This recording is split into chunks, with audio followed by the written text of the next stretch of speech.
Jiho walked over to her station. Strange how? A transmission on a frequency we don't use. It's not human. Jiho's heart raced. First contact was supposed to happen through official channels, with politicians and diplomats present. Not like this, not with an exploration vessel in the middle of nowhere. Can you play it? He asked. Hannah nodded and pressed a button. A strange voice, clearly not human, filled the bridge. This is Queen Nara of the Cathorian Empire. Under attack by Draconid forces. Request immediate. Then silence. The bridge crew stared at each other in shock. It came from the asteroid field, Hannah reported. About 6 hours away at maximum speed. Jiho thought quickly. Protocol said they should report this to Earth Command and wait for instructions. Alien contact was strictly regulated. Interfering in a conflict between two alien species they knew nothing about could have serious consequences. Sir, prompted his first officer. Should I contact command? Jiho looked at the star chart showing the distress signal's origin. Someone out there is in trouble, he said finally. I don't care what species they are. He returned to his captain's chair. Set course for that signal, maximum speed. And yes, inform command, but tell them we're going to investigate immediately. Sir, that goes against protocol, his first officer reminded him. Sometimes being human means knowing when rules matter less than lives, Jiho replied. Whoever sent that call might not have much time left. The Horizon changed course, heading toward a meeting that would forever change the relationship between Earth and the stars. The Horizon approached the floating wreckage carefully. Through the main viewport, Captain Jiho could see what remained of an alien vessel, a once magnificent craft now torn apart by weapon fire. Pieces of strange metal drifted in the void, glinting in the distant sunlight. No signs of the attackers, reported the tactical officer. They must have left after the destruction was complete. Jiho nodded grimly. Life signs? Officer Hannah studied her scanner with intense focus. Very faint. Just one. It's weak and fading. Prepare a boarding team, Jiho ordered immediately. Medical personnel, security, and engineering. We need to move quickly. Within minutes, Jiho led his team across to the alien vessel in environmental suits. The airlock they found was damaged but functional enough for them to gain entry. Inside, artificial gravity was failing, creating pockets where they floated weightlessly before suddenly being pulled to the floor again. This technology is incredible, whispered engineer Miho as he examined a partially intact console. Decades beyond ours. Focus on the survivor, Jiho reminded him. We can admire their tech later. They moved deeper into the ship, passing alien bodies that floated lifelessly in the corridors. The creatures had 4 arms and scaled purple skin. Their faces were almost human-like, but with features that seemed more angular, more refined. Over here, called Medical Officer Yunji urgently from a room off the main corridor. Jiho rushed to join her, carefully navigating the unstable gravity. Inside what appeared to be a communications room, he found Yunji kneeling beside a fallen alien. Unlike the others, this one wore elaborate clothing with strange symbols. A crown-like structure of thin tendrils sprouted from its head, now hanging limply. She's alive, but barely, Yunji reported, her scanner hovering over the wounded alien. There's a metal fragment lodged in her side. She's lost a lot of blood. She? Jiho asked, surprised at the pronoun. Based on biological readings, yes. And looking at her clothing compared to the others. I think she might be someone important. Jiho made his decision instantly. We're taking her back to the Horizon. Prepare for transport. Back aboard the human vessel, the alien was rushed to the medical bay. The ship's doctor, an older man named Kihan, worked alongside Yunji to stabilize their unexpected patient. I've never seen anatomy like this, Kihan muttered as he carefully removed the metal fragment from the alien's side. For lungs, 2 hearts, but the basic principles seem similar enough. She's lost blood, needs fluid, and this wound needs closing. For 6 hours, the medical team worked tirelessly. The alien's condition stabilized, though she remained unconscious. Jiho stayed nearby, watching the steady rise and fall of her chest, wondering who she was and what had happened to her ship.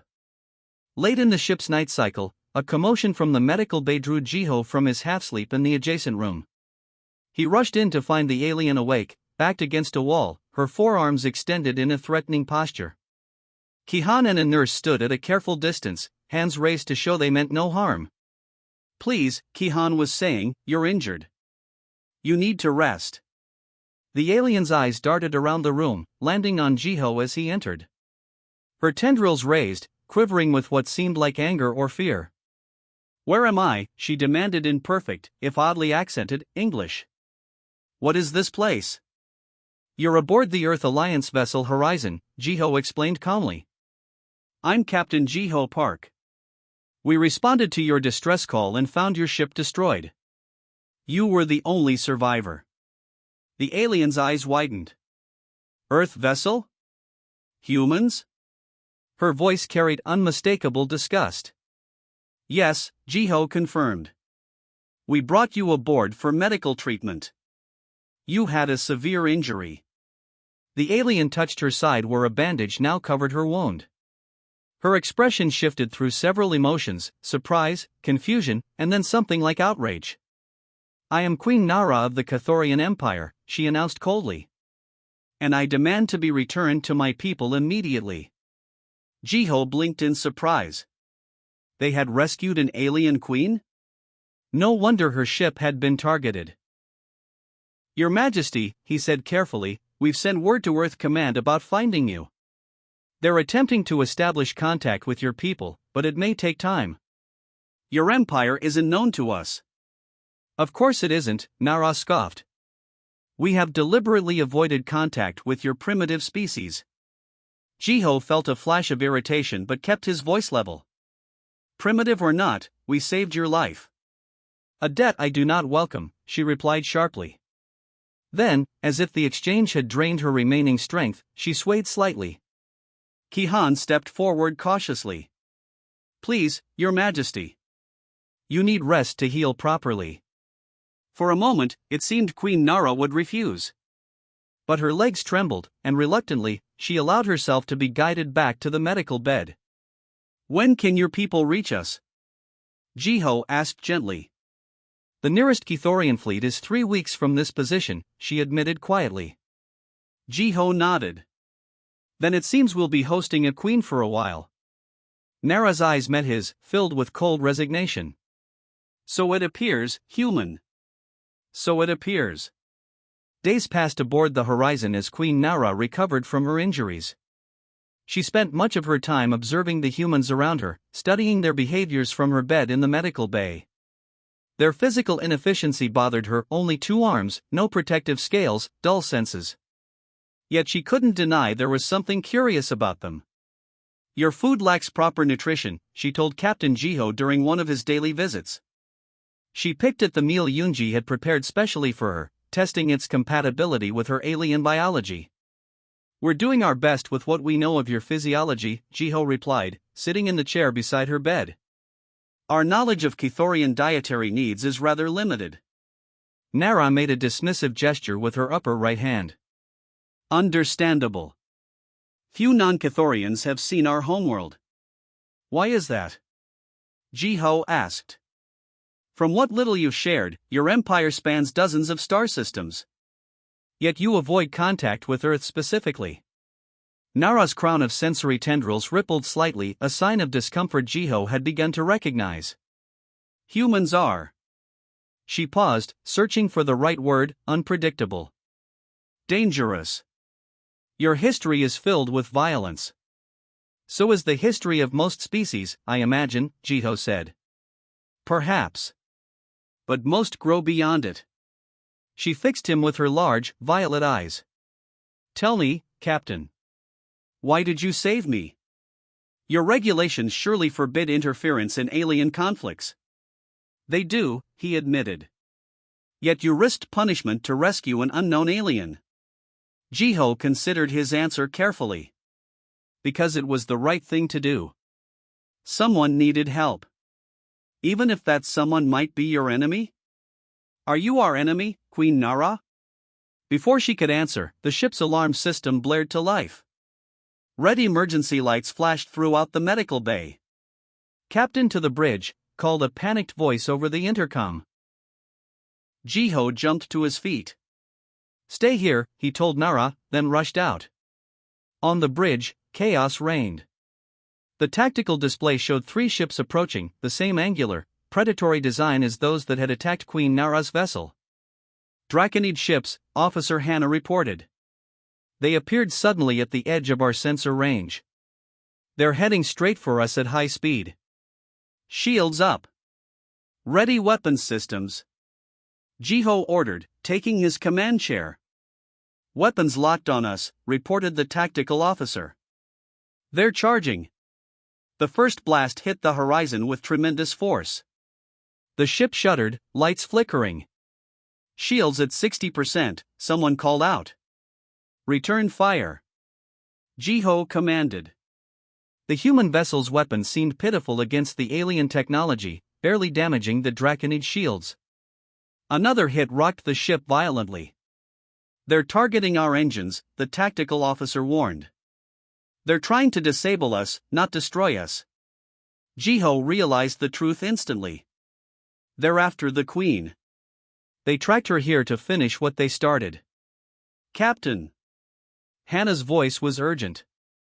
"They're launching boarding craft." The next minutes passed in a blur of activity as Jiho organized defense teams at key points throughout the ship.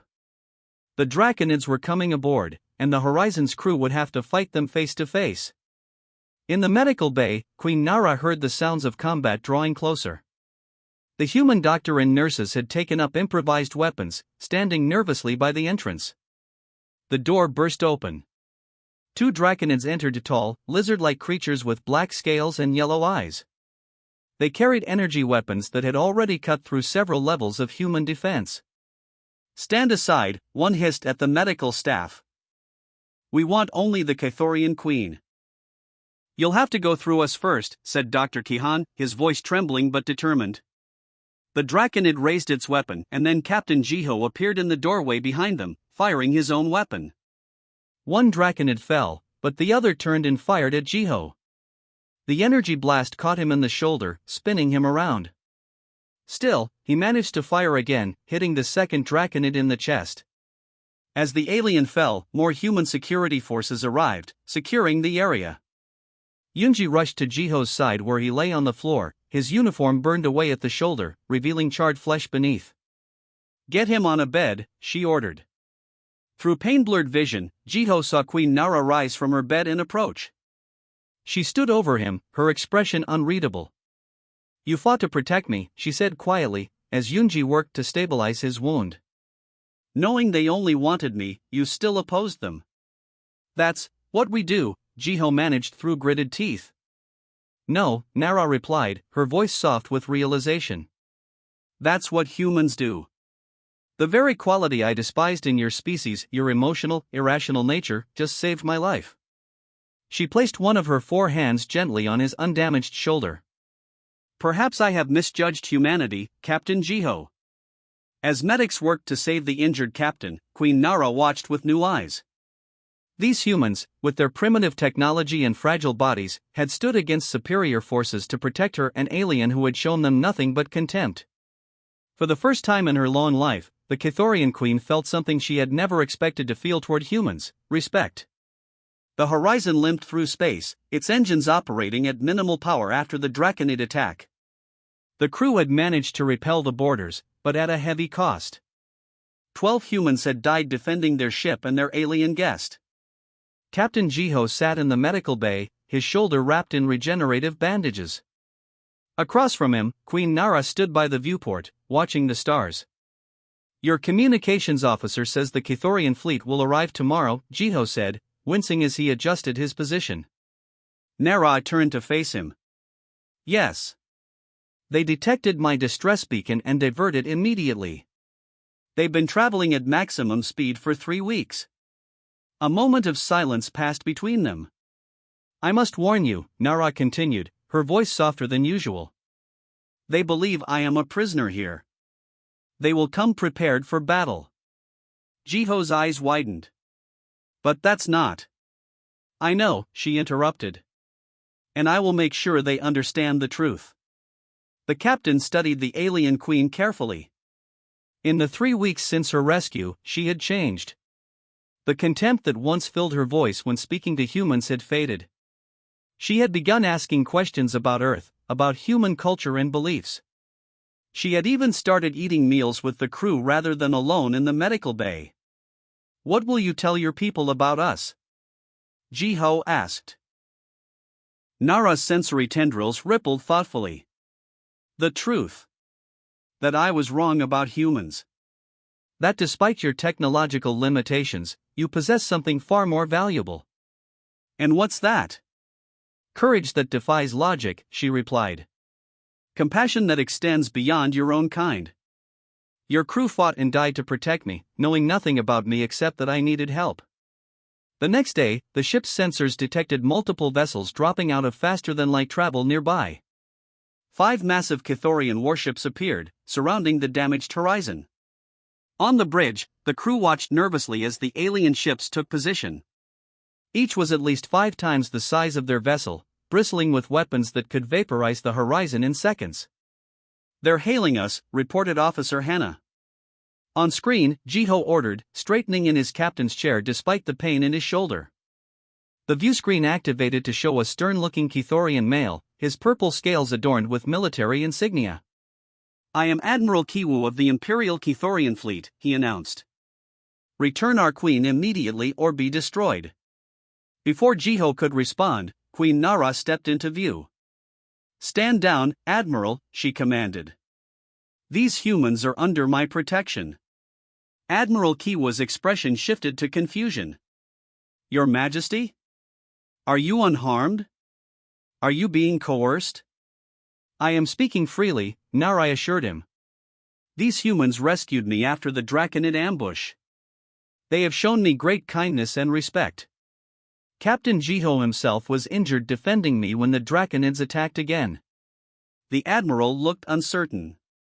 But Your Majesty, your policy regarding humans has always been based on ignorance and prejudice, Nara interrupted firmly.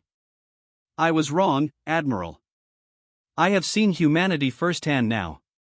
I have witnessed their true nature. Hours later, the Horizons conference room hosted an unprecedented meeting. Queen Nara sat at the head of the table, with Captain Jiho to her right and Admiral Kiwi to her left. Other high-ranking Chthorians and human officers filled the remaining seats. Today marks a historic moment, Nara began. For generations, the Chthorian Empire has observed Earth from afar, judging humans unworthy of contact. I personally reinforced this policy. She paused, her 4 hands clasped together on the table. I now formally reverse this position. The Chthorian Empire extends diplomatic recognition to Earth and the human species.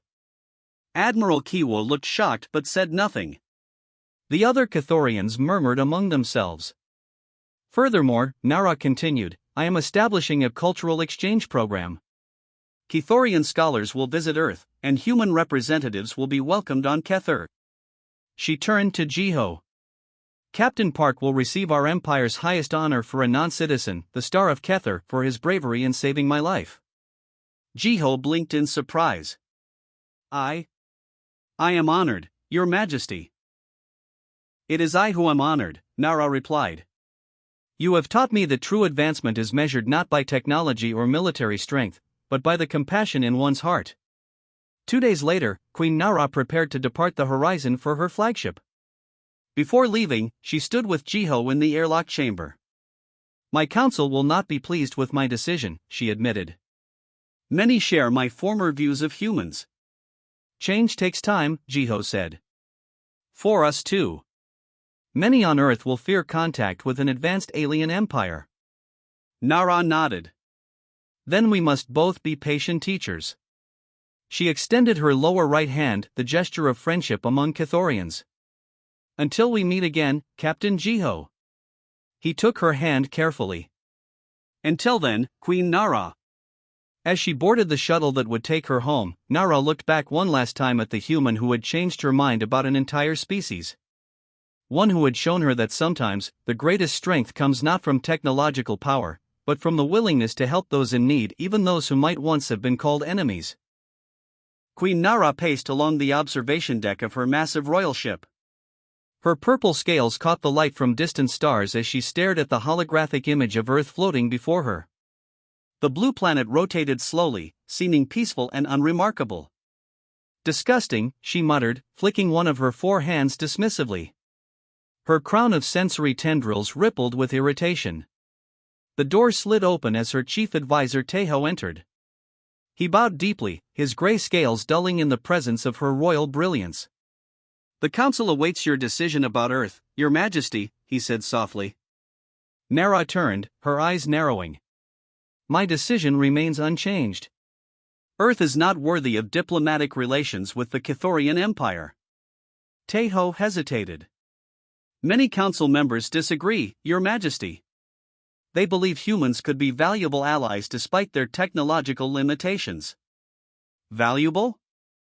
Nara laughed coldly. "Have you studied their transmissions? Their endless wars? Their destruction of their own environment? They are barely more than animals." She waved her hand through the hologram, causing Earth to spin rapidly. With another gesture, she zoomed in on the planet's surface, revealing cities, roads, and the signs of human civilization. 2,000 years we have traveled the stars, she continued. We have mapped thousands of worlds and met hundreds of species. None have disappointed me as much as humans. Tejo remained silent, knowing better than to interrupt the queen when she spoke with such passion.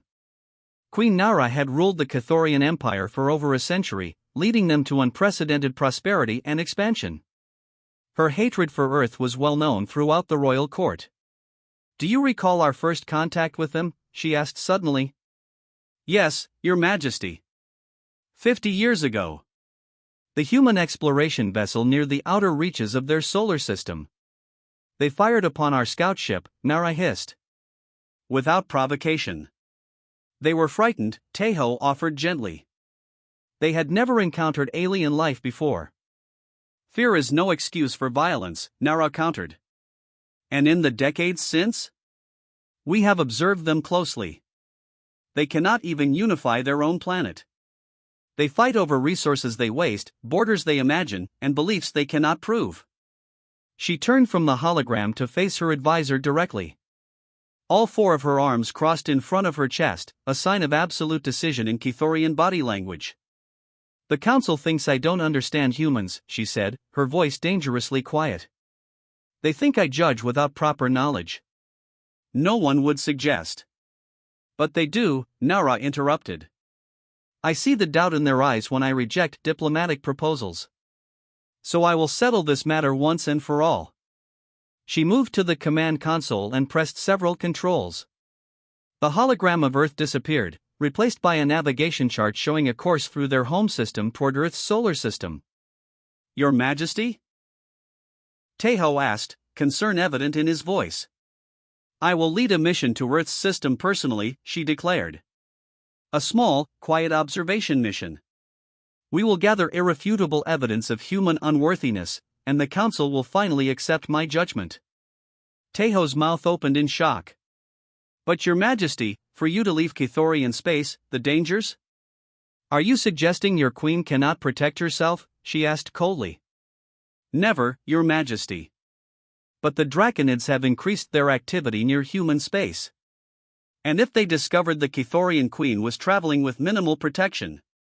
Nara smiled, showing rows of sharp teeth. "The Draconids would never expect me to travel so far from our core worlds. That provides its own protection. Besides, we will take the royal stealth vessel." Tejo knew arguing was pointless. When Queen Nara made a decision, the entire empire followed. "When do we depart?" he asked instead. "Immediately. Select a small crew of absolute loyalty. No one outside this room is to know my true purpose." "And what shall I tell the council?" "Tell them I am on a spiritual retreat to the sacred moons of Kether," she replied. By the time I return, I will have proof that humans are exactly what I've always claimed, a dangerous, primitive species unworthy of our respect or alliance. Teho bowed deeply and left to carry out her orders. Alone again, Queen Nara returned her gaze to the stars. Somewhere out there was Earth, a planet she had never visited but had hated for decades. Soon she would see it with her own eyes, and she had no doubt that what she would find would only confirm her deepest beliefs.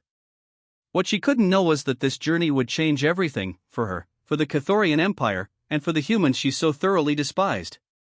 Queen Nara's royal stealth vessel glided silently through the asteroid field near Jupiter. The massive gas giant loomed to their left, its swirling storms visible even from this distance. Nara stood on the bridge, her forearms clasped behind her back as she watched the viewscreen. "We will observe Earth from here for several days," she told Commander Dohayan. "Far enough to avoid detection, close enough to monitor their communications." Dohayan nodded, his dark scales reflecting the soft blue light of the control panels. "The ship's cloaking systems are fully operational, Your Majesty. Earth's primitive sensors could never detect us." Nara smiled coldly. "Excellent. Soon the Council will have no choice but to." A warning alarm cut through her words. Red lights flashed across the bridge. "3 ships approaching," shouted the sensor officer. "They're emerging from behind the larger asteroids." On the viewscreen, 3 dark vessels appeared, their angular shapes unmistakable. "Draconids," Dohayan whispered, horror in his voice. "Impossible," Nara snapped. "How could they know we're here?"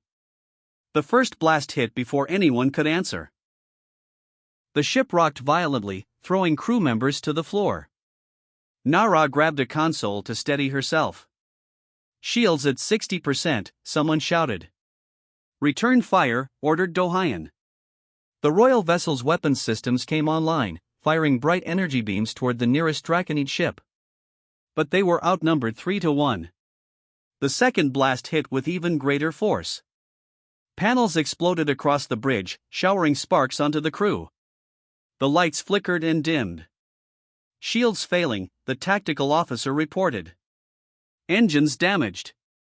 Nara watched in disbelief as her elite ship, one of the most advanced in the Cathorian fleet, began to crumble under the attack. How had the Draconids found them? How had they known the Queen herself would be aboard?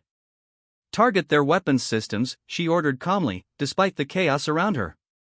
But the third blast ended any hope of fighting back. The ship spun wildly, artificial gravity failing. Crew members floated helplessly as systems shut down across the vessel.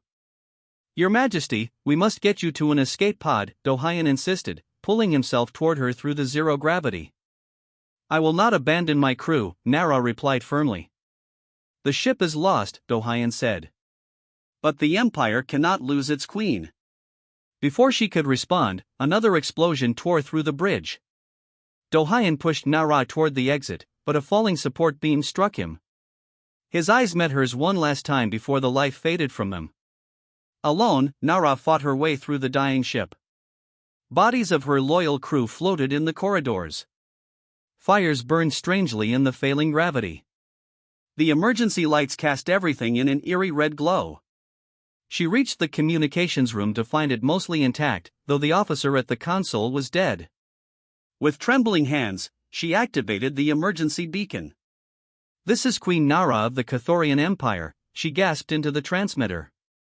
"Under attack by Draconid forces. Request immediate." Another explosion cut her off, sending her crashing into the wall. Pain shot through her body as something sharp pierced her side. Looking down, she saw a metal shard embedded in her scales, purple blood floating in droplets around the wound. With the last of her strength, she hit the broadcast button, sending her partial distress call across all frequencies. Then darkness took her. Across the solar system, Captain Jito Park sat on the bridge of the Earth Alliance vessel Horizon. Their mission was simple, a routine survey of Jupiter's outer moons for potential mining sites. "Nothing exciting, nothing dangerous." "Captain," called Officer Hannah from the communications station. "I'm picking up something strange."